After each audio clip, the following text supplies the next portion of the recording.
Happy Tuesday. Today you're learning all about the savannah, and we have not talked about this before in the classroom. So before we read our book, I'm going to tell you a little bit about what a savannah is. So you already know some of the animals that live in the savannah. Let me show you some of them.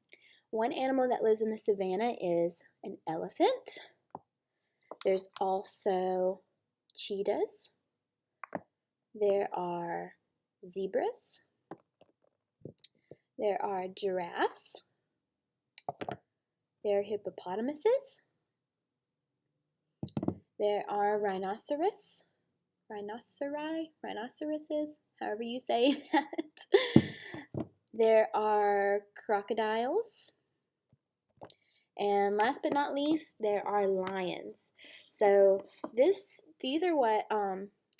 is what a boy lion looks like and a girl lion. The big difference between them is a boy lion has something called a mane. It's just like a bunch of fur that's around his head, and a girl lion does not have that. And fun fact, a boy lion is just called a lion, but a girl lion is called a lioness. And then their babies, when they have lion babies, they're called cubs, kind of like the Lion King. So, and if you've seen The Lion King, then you have seen a savannah, sort of, a cartoon version of a savannah. So, this is where a savannah is on the map. So, we live right here in Alabama, and we don't have animals like that just wander around and live outside. I mean, we have foxes and squirrels and things like that, but we don't have any giraffes just wandering around outside. The only time you would see an animal like this in Alabama is if you were at the zoo. But there is a place in our world, on Earth, where these animals live outside, just in the wild. So to go and see those animals in the wild, you'd have to go from Alabama all the way over here to a place we call Africa. And Africa is a continent, and the savannah is kind of right down here. And you can see on our map, let me slide it, you see some elephants, you see a rhinoceros, a zebra, and a lion. So right down here is kind of where all those animals live. And our book today it's a made-up story, but it is about the savannah, and it's about an animal called a hyena. Now, I don't have a toy hyena to show you like these, but if you have seen The Lion King, let me show you the hyenas in The Lion King. If you've seen The Lion King, that's what the hyenas look like. They're kind of like dogs, except instead of barking, they sound like they're laughing. And it's kind of creepy. So, this book is called Pinduli by Janelle Cannon. And if you remember when we read a long time ago in October, we read a book called Stella Luna.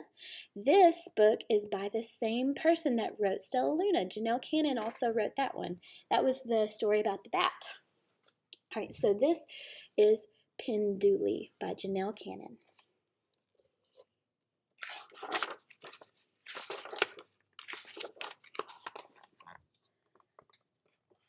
Let me get situated right here. The sun was low in the East African sky. The animals had been sleeping all through the hot afternoon, and now they began to stir. Pinduli awoke before Mama Hyena, eager to explore. "Don't go far," Mama yawned. "We must hunt soon. There has been so little to eat lately, and we'll need all night to find enough to fill our bellies." Pinduli promised to stay close and trotted away. So it sounds like that hyenas, they'll sleep during the day, and at night when it's cooler and not so hot, they'll go out and go hunting. Remember, his mom said, "Don't go too far away." As Pinduli passed the water hole, she spied some sleepy animals in the brush. She sniffed the air, which was rich with exquisite, mysterious smells, but something was not so exquisite or mysterious. It was the smell of a dog. Now, did we say a dog was one of the animals that lives in the savannah? No. Wonder why there's a dog there. Pinduli's sharp ears picked up the soft pounding pads on the dirt. She spotted a pack of wild dogs at play on a faraway ridge, and then They saw her. Oh no. The leader dashed toward Pinduli. The others trailed behind and yelped, "Watch out, dog! It's a hyena!" "Just a shrimpy one," Dog scoffed, roaming closer. "It didn't have all that stripy fur, those ears that would make me think it was a baby elephant." The pack erupted into wheezing laughter and galloped away, tongues lolling. Poor Pinduli. Pinduli had never given a thought to her ears. Were they really so big? She let them fall flat against her head. Plip, plop. "I can hardly hear now," Pinduli thought, but she kept her ears down. So if you have a dog, you've seen how, or a cat, you notice how when they hear something, their ears perk up, and that helps them hear. Well, they made fun of her ears for being too big, so she put her ears down, but now she can't hear so good. Oh my goodness. Ahem! A rumbling voice from the scrub. Ahem! Pinduli whirled around. A lion! The little hyena poofed her mane and suddenly looked twice her size. She was sure that she was mighty fierce, but Lion just calmly looked her up and down. Then he leaned his old scarred face nearer and said, "That prickly fringe hardly becomes you, young lady." Pinduli's mane flopped down as she hurried away. She had never given a thought to her coat. Was it really so scraggly? So look, everybody is saying stuff about her. They said her ears are too big. They said her fur or her coat is too scraggly. It's not very nice. Pinduli circled back to the water hole and waded into the pool. She let the water soak into her fur. She figured that when the water ran off, her coat would lie flat. No more prickly fringe. Zebra and two friends strolled over, their brown eyes glinting at the sight of the soggy little hyena. Pinduli didn't like their amused look. She tried to lower herself deeper in the water and disappear. But she was too late. So she is feeling something we call embarrassed. She's embarrassed. If you're going to do stripes, please, please, please work on your symmetry and clarity. Good grooming, not soaking, will take some of that unpleasant haziness out of your patterns, whinnied Zebra. Then the three tossed their heads, dipped their lips into the water, and drank. So the zebra thought she was trying to give herself stripes, but she wasn't. She was just trying to get her fur to lay down flat. Pinduli splashed the startled zebras and escaped to a quiet spot. Were her stripes so disorderly? Didn't Mama Hyena always say that she was the most beautiful hyena ever? She rolled and rolled in the pale dust which stuck to her wet fur. Soon her soft stripes had completely vanished. So now she's trying to cover her stripes up with dirt. Oh my goodness. Ears pinned, coat flattened and dusted to a pallid gray, Pinduli wanted nothing more than to get home, hoping no one would notice her. "I'm really in trouble now," she worried. "I've been gone a long time and Mama gets awful cranky when she's hungry." Me too, so does Miss Tucker. As she headed back to the rocky den, she saw Lion, Zebra, and Dog, along with his rowdy pals, hanging around the waterhole. A few wildebeests were there too for an evening drink. "My, it's busy out here tonight," thought Pinduli, edging away from the others. No luck. The animals turned to see who was coming, and their jaws dropped. Their eyes bulged. Pinduli looked around wildly. What did they see? So look, they all look so shocked and maybe scared. They're looking at Pinduli. Why are they scared? They know who she is. But remember, she changed herself to look different because they were making fun of her. "A ghost!" the animals screamed. "An evil spirit is among us." They jumped and ran. Where?" cried Pinduli as she raced behind them. Feet pounded and dust flew, and no one answered. So Pinduli doesn't know that they're talking about her. They think she's a ghost because she looks different. She's all white and different looking. Pinduli's like, what? A ghost?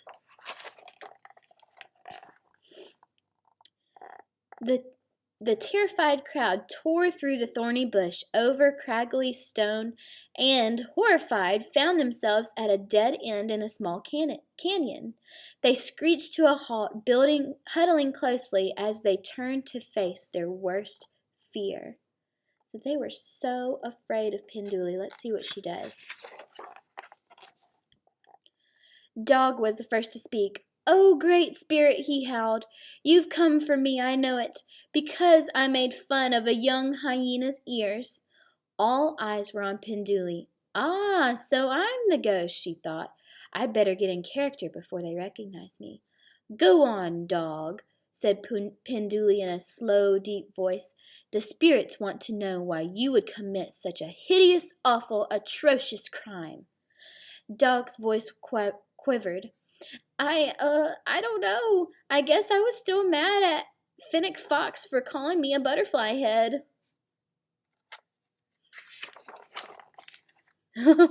She's even got the lion scared.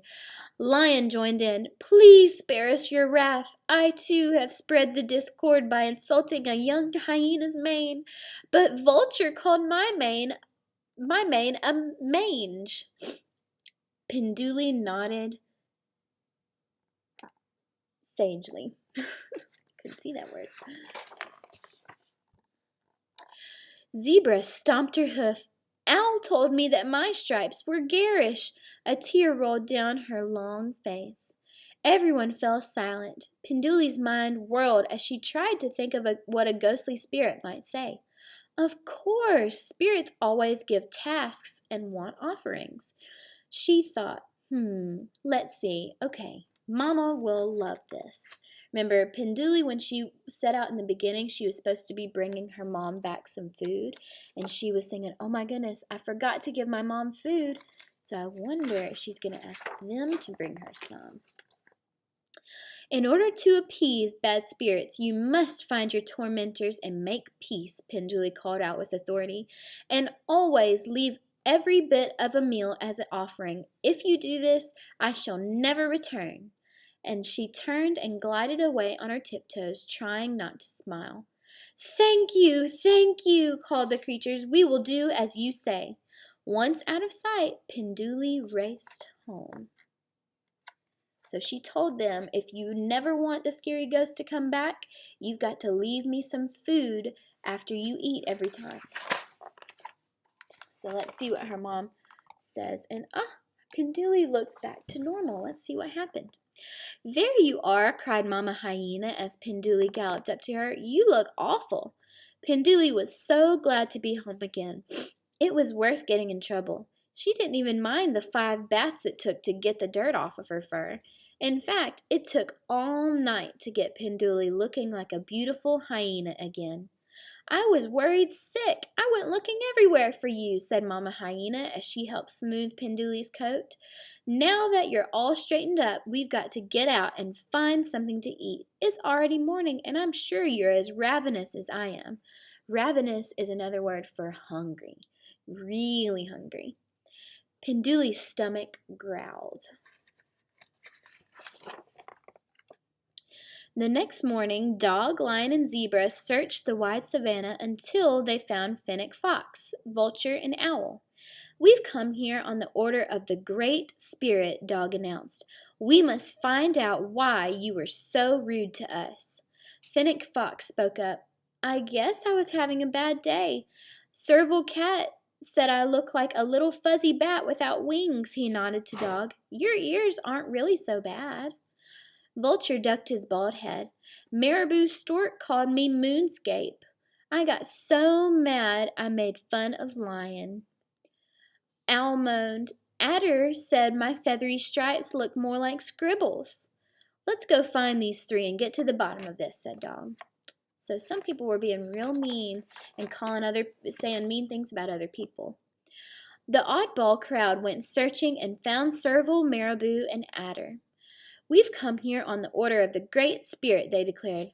"Uh-oh, I'm in trouble for laughing at Owl Stripes," hissed Adder. "Adder, is a snake. This is him. This is Adder. Miss Zebra, do you remember when I said your stripes were dull? Mumbled Zebra. Marabou stepped forward on his stilt-like legs. Lion told me that the glare of the sun on my head hurt his eyes. Sorry, grumbled the big bald cat. Dog blurted, "Oh dear, Serval, please forgive me." Serval's amber eyes squinted at Dog. This is Serval right here. Serval is a kind of cat. You mean for the time you said that the wind might pick me up by my giant ears and blow me away, he said. Yep, Dog yipped. Who am I to be talking about ears? He pranced around, flopping his big ears like the wings of a butterfly. Serval burst out laughing, and everyone, including Dog, joined in.